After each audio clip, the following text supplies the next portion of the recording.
Hey guys, up Sanu, and in this video I'm going to show you some optimal ways to punish Jigglypuff's rest with Peach. Now this is specifically a missed rest, not a rest that you died from and you're coming back from.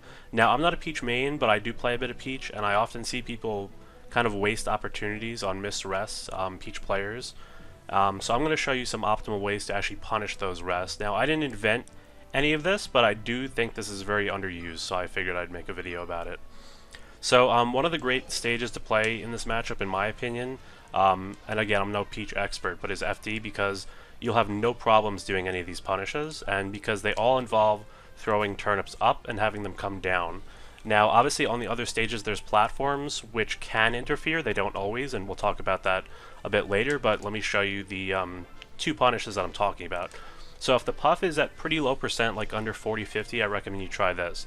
What you're going to do is pull any turnip, throw it up, and you actually want to smash throw it up, especially on FD, so it takes a long time to come down, just kind of as if you're doing a smash attack, throw it as high as you can.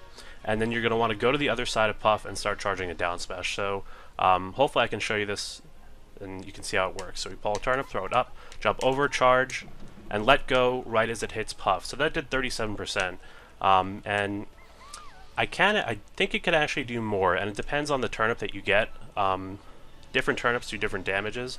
If you get a Stitch Face, it can actually do up to 70%, I'm pretty sure. Also, if you're wondering why I killed myself there, it's because your move's unstale when you die. So let's try that again.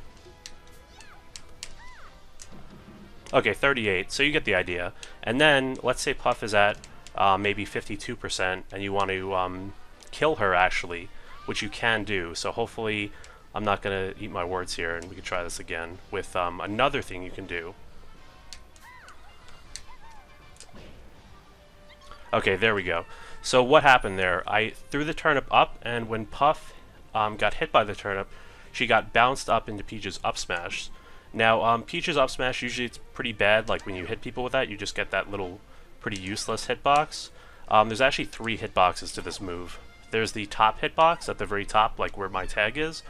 That's fairly powerful, but what I actually hit Puff with there is the shoulder hitbox, which is even more powerful than that top hitbox, and it's actually pretty damn powerful, and I could kill Puff at pretty low percents.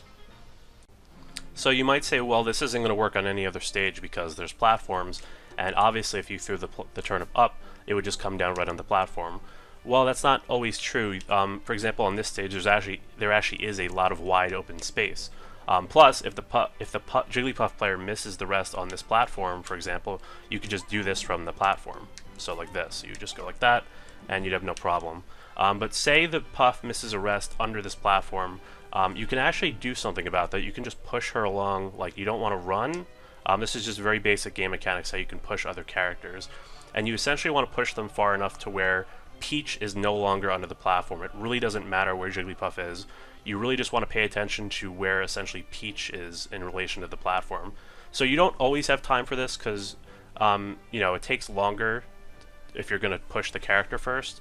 But what you can do is actually use a soft throw of the turnip so it doesn't go quite as high. This will mean that you have less time to charge your attack, but it'll save time because you don't have to wait for the turnip to go down. So let's try this. Hopefully I can get it again this time. So we'll push Puff just so Peach is not under it, then go like that, and shabam. There you go. So, of course, this stage is very good for that because there's mostly open space.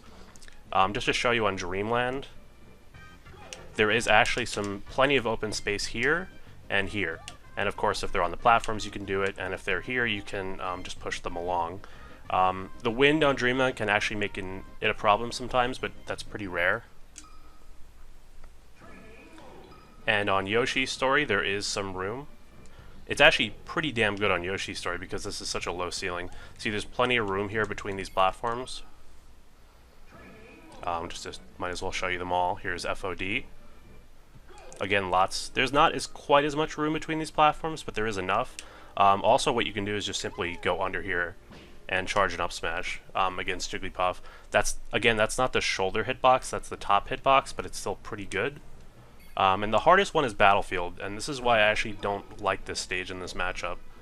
Now again, this is really, you know, say you get rested by Puff and then you die and you come back, and Puff is like about to wake up, you don't really have time for this. If that happens, you know, come near Puff and just do like a nair, you know, up air. You can do a down smash. You know, maybe you'll get lucky and it'll hit twice.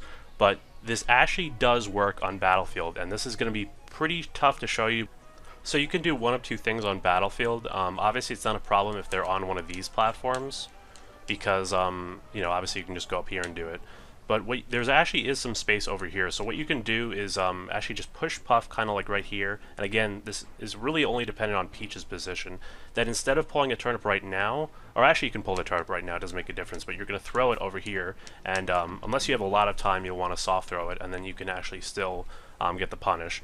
But say Puff is like where she is now, like in center of the stage, then you're really going to have a tough time, but it is actually still possible. There is actually a very small gap between these platforms where you can throw a turnip, but it's kind of precise, so I actually recommend you use your tag to line it up. See, if you it depends on the camera, unfortunately, but if you look at the triangle and the tag, you can get some ideas of where you want to be, usually just kind of either very close to it or just barely overlapping. So I'm going to show you how that's going to look, although it's pretty precise, but you'll understand that it does. So you want to push Puff under the platform and line it up with your tag. Again, this is sort of difficult to do, and then you soft throw it, and we'll try that again. You soft throw it, wait for it to come down, and there you go. It does work. But as you saw there, it took me 2 tries. It's pretty damn precise, and if you can do this in real matches, I would commend you. I have a very hard time doing it twice in a row, but it does in fact work in between these platforms. But so yeah, that's pretty much it. Obviously there are other ways to punish rest. Again, like I said, if you get hit by rest and you come down really quick, you know, you might just want to do something like that, because you're not going to have time to set up all this shenanigans with the turnip, you know, or charge down smash. You can figure out which one does the most percent. There's also down throw combos on Puff, but she can actually just DI behind and never get comboed by this, and I can't even do it with bad DI. But yeah, so that actually is not a real thing. Of course, you can also just, you know, charge down smash to kill at high enough percents. You know, float cancel up air actually kills at pretty reasonable percents. So there are other ways to punish rest that are much faster, but obviously they're not quite as good. One thing I will add as well is that it may be possible for the Jigglypuff player to SDI the turnip and avoid getting hit by any of your moves. Now, Peach's hitboxes are pretty good, so this sounds pretty tough, although I haven't really tested it. So if you'd like to test that, feel free, but I have seen this work on even very good Jigglypuff players. Also, you could potentially go for a very luck-dependent punish by just pulling a Stitch Face and throwing it at the Jigglypuff, but obviously this is not really practical unless you're quite as lucky as Armada. So if any of you guys Peach players out there, I hope you found this helpful. Let me know in the comments. So like this video if you enjoyed, subscribe for more, and let me know if you guys have any more suggestions in terms of Melee videos, as well as any other videos. I do want to go back to all of the videos that I used to be making with RuneScape Melee and such, and Ocarina of Time, once my hands are fully better, which they are not yet, unfortunately, but we're getting there. So I will see you guys in the next video, and